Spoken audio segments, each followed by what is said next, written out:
Hey, what's up guys? This is Jeff Lasaria from One Life Man, where we help men uncover and unleash their inner confidence so they can live their one life without regrets and to their highest potential. Have you ever struggled with running out of things to say in conversation? Wondering what is the right thing to say? Are you afraid of awkward pauses and silences? That was me too. Years ago, I was reeling and still recovering from a breakup of a 6.5-year relationship where I thought I was gonna marry this girl. And after one cold night on the dimly lit bench, my friends helped me piece together my broken heart and my lingering emotions of doubt and sadness. They pulled me up from the hole that I was trapped in. I felt better, but I wasn't exactly ready to put myself out there. But then again, when would I feel ready? Even though I graduated college, I was still dancing nearly every day on a lot of teams. And on one of them, I had what you would call a daydream crush on this cute girl, where I daydream about what it'd be like to date her, but I do nothing. Until after that night, I finally mustered up the courage and decided I'm gonna talk to her. At our next practice, I saw her sitting by herself with no one around. My stomach tightened.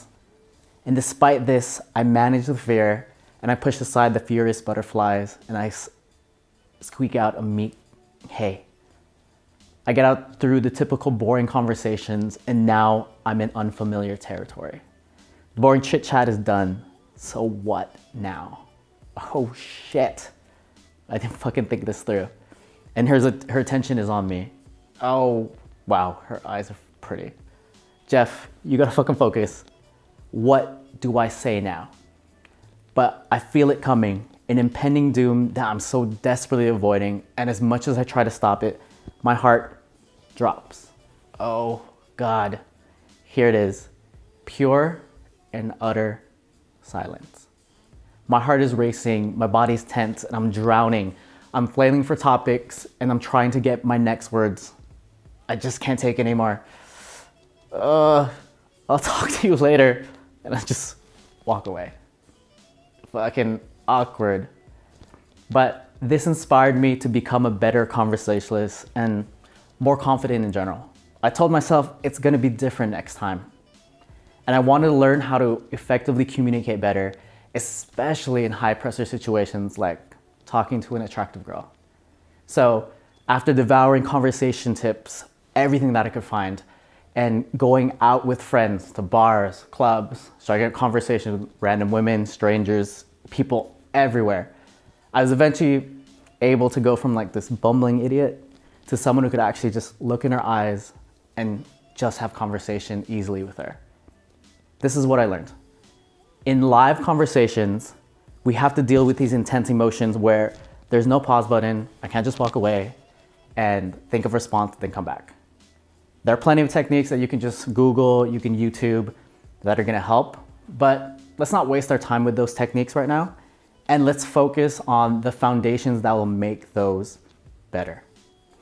Otherwise, you're just gonna be working so hard in your conversations that it's unneeded and unnecessary.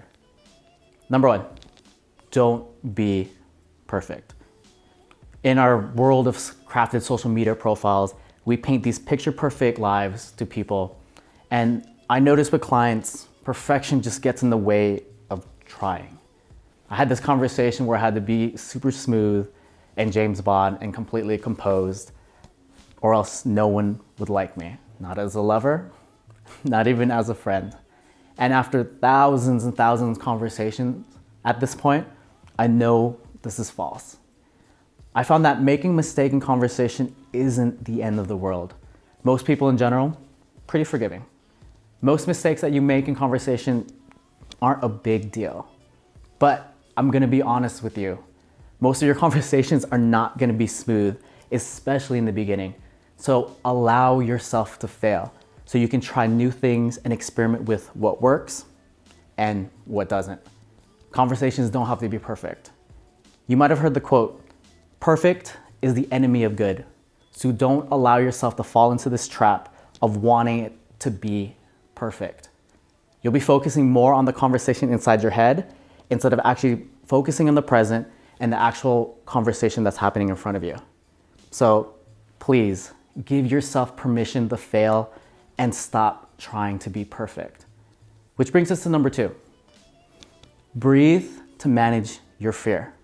When we're confronted in a situation that creates fear, anxiety, this activates our fight or flight system. This is our evolutionary response that's designed to keep us safe from harm. This might give you the strength to lift up a car, off a loved one, run away from a perceived threat, but it'll come at the higher cost of your creative levels of thinking and creativity. And to add to the good news, it'll also release stress hormones that are gonna impair your long-term memory recall. We're gonna mitigate this as much as possible. So the easiest way to do this is through your breathing. In recent years, neuroscience has found connections between breathing and its relationship with your ability to think and your overall cognition. So a way to calm down that fight or flight response is to be aware of when you have shallow breathing. This is when you have short breaths that turn into anxiety. And when this happens, you can use a specific technique called boxed breathing. This is where you can inhale deeply for 4 counts, pause deeply for 4 counts, exhale deeply for 4 counts, and then pause again for 4 counts, making a box. Rinse and repeat, and this will calm your fight or flight response enough for you to think clearly and for you to be able to recall these conversation tips and making it easier for you to not run out of things to say. Third and last foundation, be genuinely curious. Think about a time you were having conversation with someone and all they did was listen to you while looking at their phone. How did that make you feel? Annoyed? Angry? Unimportant? Are these the feelings that you want to be associated with? A big part of keeping conversations easily flowing is to understand what emotions are you creating in that person. So how are you making them feel?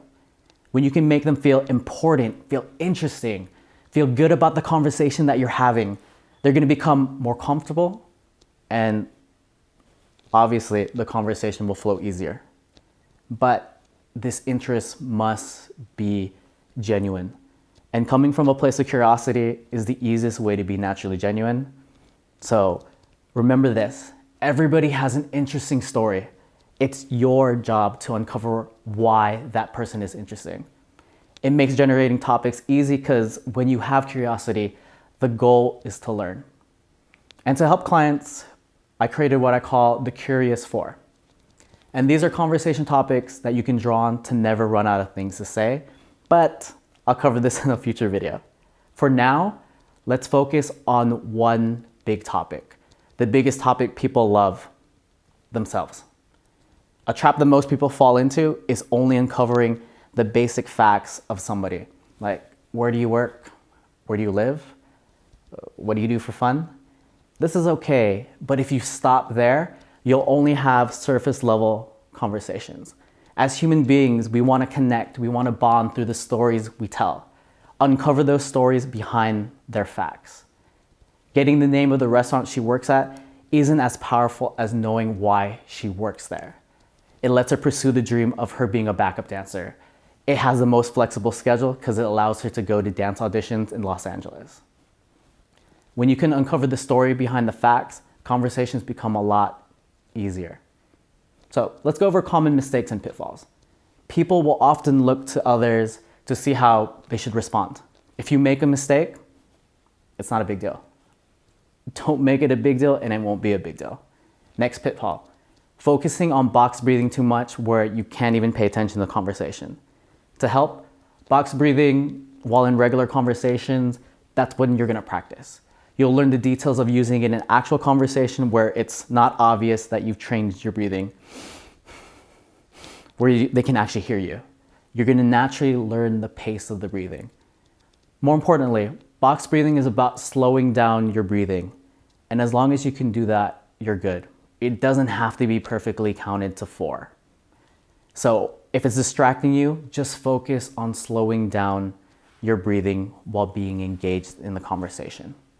Yeah, it's gonna feel weird, but like building all good habits, it's gonna get easy with practice. Lastly, go into the conversation on the same level as the person. Don't put them on a pedestal. There's no reason why you should be below or above anybody else. The reason why you run out of things to say is because you believe knowingly or maybe unknowingly there's a value difference. You're placing this person on a higher level because they're attractive, they're cute, they have a nice ass, or they have higher social status. They're your company's CEO, or they have a lot of money, and you think there's a difference between you two. We all have unique life experiences and perspectives that make us different but valuable. And if you really want proof, check this. Mathematically speaking, you being born is literally 1 in 400 trillion or more. And to put this into perspective, there's a Huffington Post article called "Are You a Miracle?" on the probability of you being born by Dr. Ali Benazir.